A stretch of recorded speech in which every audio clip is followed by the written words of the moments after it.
O abuso sexual infantil.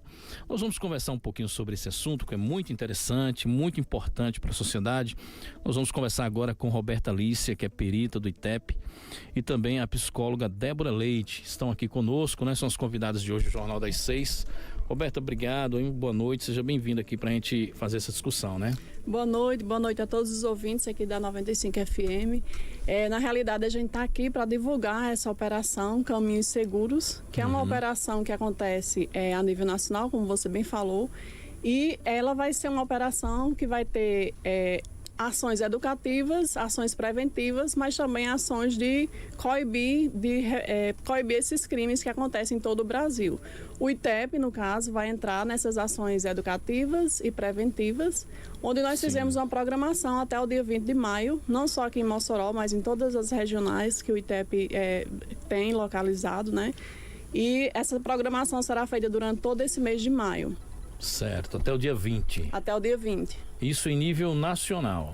Em nível nacional, o calendário que esse ano essa operação foi deflagrada, né? Operações Caminhos Seguros, e vai participar do calendário anual do governo federal.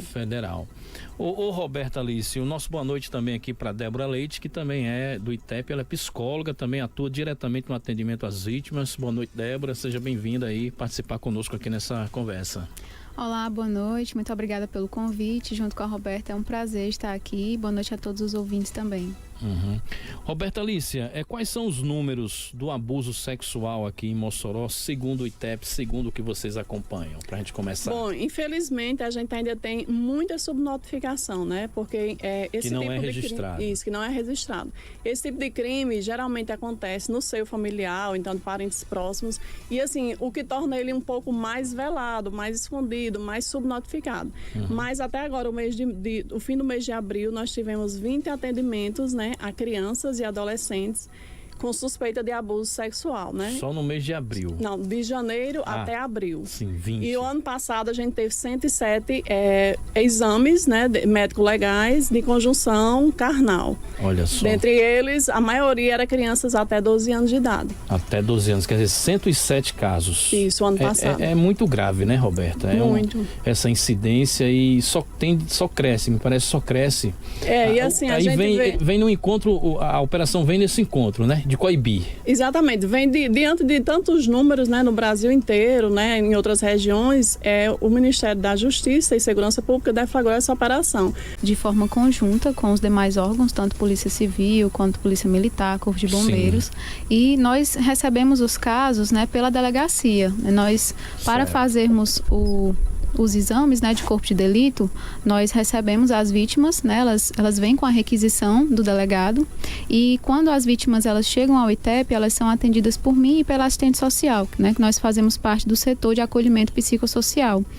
Fazemos toda essa parte de escuta qualificada e humanização, né, tendo em vista que a criança ou adolescente chega muito traumatizada diante do sofrimento causado pela violência, e fazemos toda essa orientação do exame que vai ser feito, lembrando que a criança ela só irá fazer com o consentimento dela, então a gente faz todo esse processo de orientação de acordo com o nível de entendimento da criança e do adolescente do que vai ser feito lá.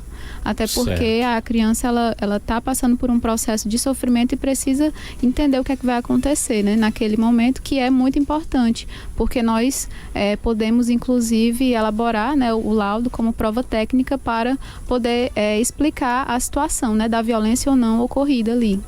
Muito bem, e essa criança, ela chega, digamos, acompanhada de algum parente? Sim. Nós recebemos geralmente os casos de crianças e adolescentes com os pais ou com o conselho tutelar. Pode vir acompanhado dos pais e do conselho tutelar, ou apenas, né, de algum órgão que está fazendo a proteção dessa criança, porque quando há uma violência, muitas vezes, essa criança ela pode vir com os pais, ou às vezes ela está afastada do lar. E aí, nesse caso, ela pode vir inclusive com um responsável legal daquela criança, né? Por exemplo, já aconteceu casos de vir uma criança criança com uma pessoa responsável pelo setor de proteção, né? E aí ela vai com essa pessoa e a gente faz essa escuta, tenta entender o caso, e aí o nosso setor do acolhimento, para além dessa questão da orientação do exame, fica responsável por todo esse processo de encaminhamento com a rede socioassistencial. Inclusive, a gente tem um vínculo muito grande com o pessoal do hospital, que é o projeto Flor de Lótus, um projeto muito importante nesse processo da profilaxia, que é o cuidado em relação à saúde dessa criança e desse adolescente, para fazer todos os testes, né? O programa pré e pós-exposição, para que essa criança ela não possa ter algum tipo de infecção, né? Diante da situação ocorrida. É uma situação bastante complexa, né? Realmente, crianças indefesas. Nesse aspecto, Roberta Lícia, as maiores vítimas, você falou 107 casos ano passado, agora de abril, maio, junho, janeiro para abril temos 20. São meninas as maiores vítimas? A maior porcentagem é de meninas, né, do sexo feminino. Mas também tem garotos, né, meninos também, que acontece. Tem aumentado o número de meninos violentados. Aí vocês estão com um projeto, a operação é global, é nacional, foca nas escolas. Vai nas escolas, dá palestra, orienta.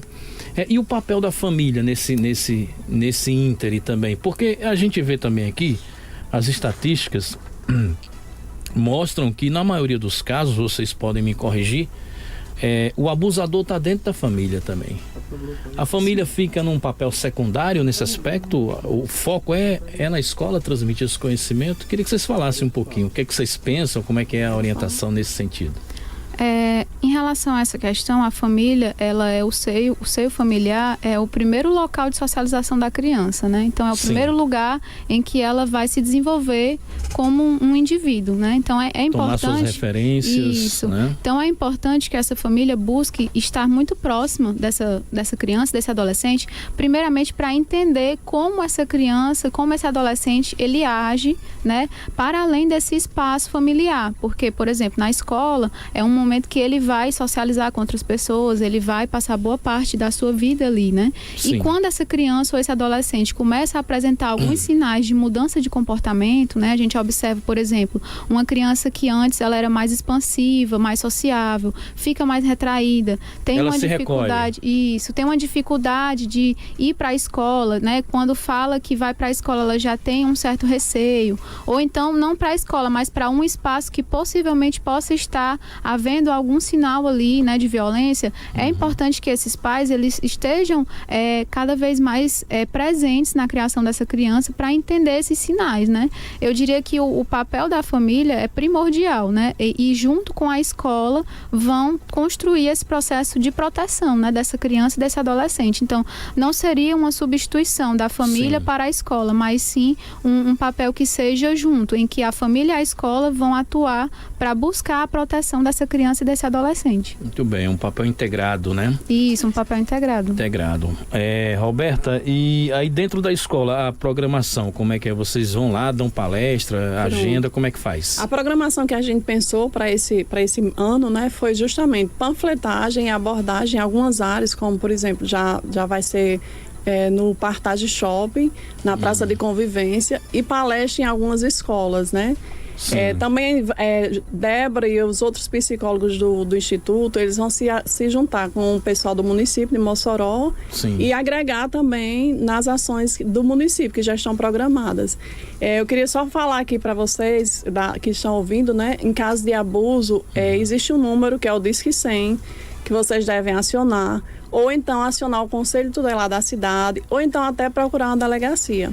A gente diz que nesses tipos de crime, de abuso sexual, é importante que seja feita uma busca, uma denúncia rápida, porque os vestígios materiais, como sêmen, né, eles somem muito facilmente. Então, assim, para você materializar aquele crime, que é o que o ITEP faz, né, materializa o crime, nesse sentido de conjunção carnal, é muito rápido que há que some, né, esses vestígios. Então, por isso a importância da denúncia ser rápida, né, de você não se calar, denunciar para que o agressor não fique impune. Realmente, é muito complexo esse tema, assim, as meninas estão falando aqui, a gente já fica um tanto quanto, porque a gente se impacta, né? Fica impactado, né? Você imagina uma criança, você tem filho, aquela coisa toda, você imagina um indefeso, a pessoa, é difícil realmente. Eu vi uma matéria que você deu para para a TCM essa semana, Roberto. Achei interessante a sua fala lá. E queria que você repetisse aqui para o nosso... Mandar um abraço aqui para o nosso amigo Clélio Soares, né? Seu companheiro, né? Lá, trabalho lá, grande profissional, acompanhando a gente também. Roberta, você falou em conjunção carnal e eu vi uma fala sua que é muito interessante explicar isso. Foi para a reportagem da TCM. Queria que você reproduzisse aqui que os vários tipos de abusos, não é isso? Existem... não é só o abuso em si lá, da penetração, aquela coisa toda, mas explica aí para o nosso ouvinte como é que que pode ser caracterizado o crime, né? O crime. Pronto. Existem 3 tipos, né? O abuso sexual, que é quando a criança é exposta a cenas, a ver um casal tendo relações sexuais. Sim. Mostrando alguma foto, ou então o órgão genital, expor aquela criança. Um nu do outro. Expor, No caso isso aí se a gente chama abuso sexual. No caso da violência sexual, é a conjunção carnal em si, né? Quando a criança, ocorre realmente a conjunção carnal. E no caso da exploração sexual, seria justamente aquela criança está sendo usada, aquela adolescente, para gerar lucro, né? No caso da prostituição ou venda de fotos. Sim. Então isso aí seria exploração sexual.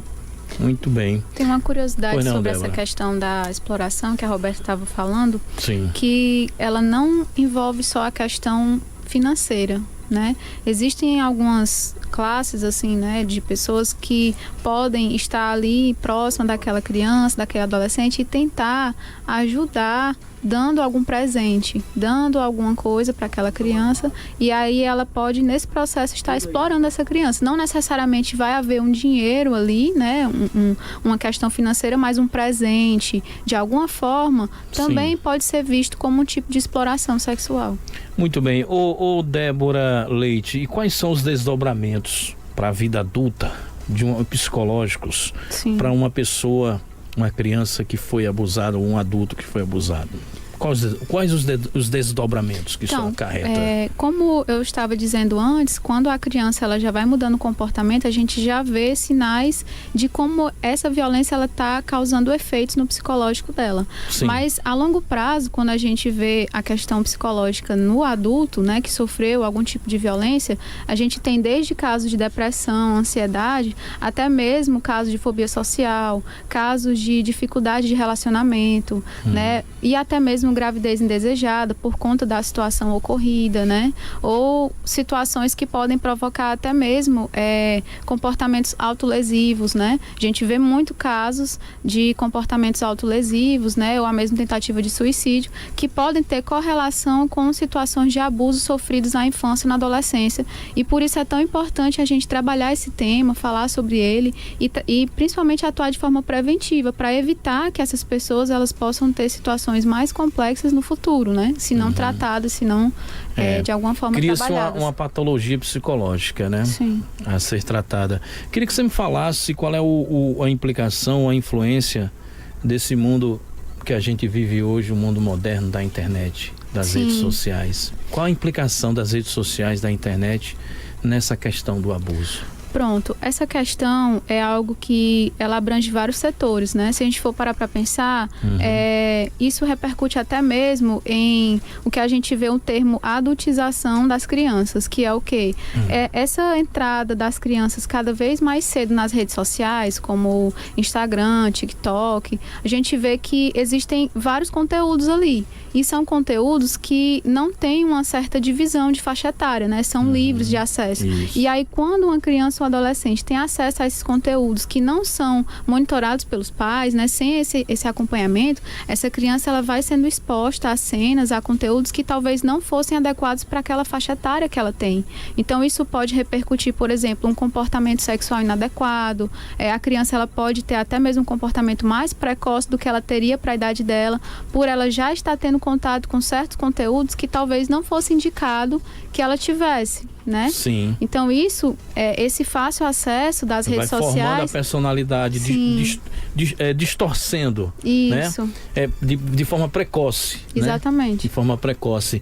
Pois não, Roberta? Sem contar que ela naquela rede social, ela está exposta, né, a pedófilos, a pessoas que podem ter acesso ali à rede social dela, né, que se não for monitorada pelos pais. E aí eu incluo aqui uma coisa bem interessante, que o ITEP, né, né, enquanto órgão de segurança pública, ele realiza a prova material também em aparelhos eletrônicos e celulares, né? Sim. E aí, através da perícia desses aparelhos eletrônicos e celulares, você tem como materializar aquele crime. Realmente aquele cara era um pedófilo, estava realizando isso, né, com fotos de crianças, de adolescentes, o que torna-se uma materialização do crime. Muito bem. Só a nível, deixa eu ver aqui, José de Arimatea mandou uma pergunta aqui, nosso ouvinte lá do aeroporto. Deixa eu ver aqui, Arimatea está aqui. No caso do homem, é uma curiosidade que ele tem, eu acho. Ele diz assim, no caso do homem é um pedófilo, e quando se a mulher seria pedófila? É isso? No caso da mulher praticar o abuso, uma mulher? Sim. Acaba não Porém, sendo menos comum, né? Isso, acaba não sendo tão comum, mas acontece e se torna um crime da mesma forma, só não é algo muito comum, né? A gente infelizmente vê mais nas estatísticas, né? O número de crianças que sofrem violência, ele se torna muito maior em meninas, né? Quando o agressor é do sexo masculino, né? E acaba violentando, de uma certa forma, meninas. Mas acontece também situações, né? Em que a mulher, no caso, está de alguma forma aliciando, né, tendo algum contato com meninos também. E é inclusive por isso que nós, do ITEP, nós fazemos parte de um comitê de proteção de crianças e adolescentes e a gente discute muito a forma como a gente pode atuar nesses casos, porque estão chegando mais casos de meninos que sofrem violência também. Então, infelizmente, é um público que também está sofrendo violência e que precisa de atenção. Eu vi nos Estados Unidos recentemente, alguns meses atrás, no Brasil, em São Paulo também, o caso de uma professora em São Paulo, nos Estados Unidos também, uma mulher numa faixa etária mais ou menos de 38 anos, mais ou menos 36, teria abusado um menino de 13, então enfim. Essa questão do celular, né? Vamos voltar um pouquinho antes da gente fechar. Você sabe que aí onde entra a responsabilidade dos pais de hoje em dia, concorda comigo, não? Sim. Porque, rapaz, eu vejo vários exemplos aí da mãe, por exemplo, né? Que por algumas razões não querem absorver a responsabilidade de ser mãe. E aí o menino tá ali naquela... Sabe que criança é criança, né? Por muitas vezes não quer, não se adapta ao comportamento, ela cansa e joga o celular, pega o celular e fica... E o celular acaba educando de forma errônea a criança, enquanto o menino tá ali com o celular, tá quietinho e ela tá resolvendo as coisas dela. Isso é um erro... Eu acho que a sociedade ainda vai ter que se educar para isso, não, Débora Leite? Sim, como eu havia falado anteriormente, o papel da família é muito importante para entender o comportamento daquela criança. E quando a criança ela passa muito tempo na tela, né, seja no celular, seja no tablet ou na televisão, no computador, ela acaba absorvendo muito aquele conteúdo, mas não se sabe qual é o conteúdo que ela está tendo acesso ali. Então, assim, é importante a família ter esse cuidado da quantidade de tempo que aquela criança está sendo exposta àquela tela e principalmente monitorar quais são, né, as redes sociais que ela está tendo acesso, qual é aquele conteúdo que ela está tendo acesso, até para evitar que aquela criança possa ter algum contato com um possível agressor. Então, o papel dos pais, principalmente com crianças menores, é entender qual é o conteúdo que aquela criança está acessando e quais são as pessoas que aquela criança está conversando, porque é uma forma de evitar que situações como essa possam acontecer. Eu vou só replicar uma analogia que eu fiz hoje pela manhã, de dizer aqui aos ouvintes, você soltaria sua criança, seu filho menor, pequeno, numa rua onde estivesse transitando vários veículos em velocidade? Perfeito. Então é a mesma coisa que a gente fala das redes sociais. Então não vamos soltar nossas crianças, não vamos soltar as mãos das nossas crianças nas redes sociais, porque ali também ela vai enfrentar os mesmos perigos que serão expostas, né? Total. Eu não sei se você sabe, Débora Leite, mas eu li outro dia que há um estudo já comprovando que a idade limite ou mínima para que a criança tenha já acesso às redes, não sei se é 6, 7 anos, e com o monitoramento do pai. Antes disso, não é recomendável deixar as crianças expostas ao celular. Acho que é 7 anos, algo em torno. Eu tenho um amigo, um casal que eles têm uma criança de 9 anos, vai fazer 10 anos agora. Agora, com 10 anos é que ele permitiu que o filho fizesse uma rede social, um WhatsApp, e eles estão ali monitorando tudo, depois de 10 anos, viu? 10 anos. Ele até era recriminado pelos coleguinhas que seria ultrapassado, né? Sim. Na sala de aula. Tem essas coisas aí. Bom, é bom conversar com vocês, viu? Esse tema é preocupante, realmente uma problemática social muito grande. E a gente deixa aqui o microfone da 95 à disposição, tanto da Débora quanto da Roberta Alícia, para deixar sua mensagem, viu? Ao pessoal que está nos ouvindo. E tá aí a operação Caminhos Seguros do ITEP no combate ao abuso sexual infantil. Um abraço também para o promotor Sacha, doutor Sacha da Vara da Infância, um grande trabalho que ele realiza, já esteve aqui conosco, sabe? Eu disse já isso a ele dignifica a função da promotoria, acho que isso é importante.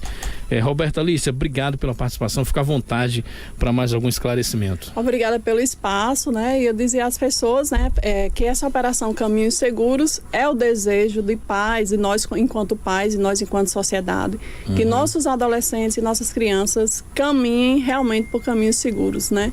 Livres desses tipos de crimes que são absurdos, né? Que infelizmente a gente ainda presencia bastante. Qual vai ser o contato para falar com a operação, enfim, denúncia, alguma coisa nesse sentido?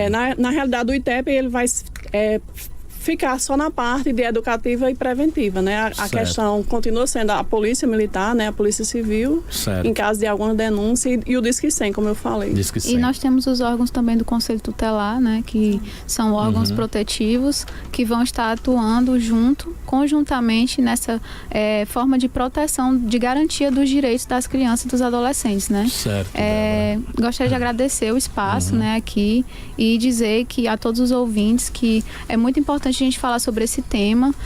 Operações como essa servem para a gente trazer temas como esse à tona, mas para pensar não só nesse mês de maio, né, que se inicia, mas também durante todo o ano. E que caso alguma situação como essa aconteça, tentar buscar, né, apoio, né, auxílio profissional, porque as nossas crianças, elas serão os adultos do futuro. Então nós precisamos cuidar de forma preventiva para que, como já foi dito, não possam ocorrer casos, né, mais complexos futuramente. Perfeito, então tá aí, conversamos com Roberta Alícia e Débora Leite aqui do ITEP nesta campanha, nesta operação Caminho Seguro contra o abuso sexual infantil. Rede TCM, agora às 6h45.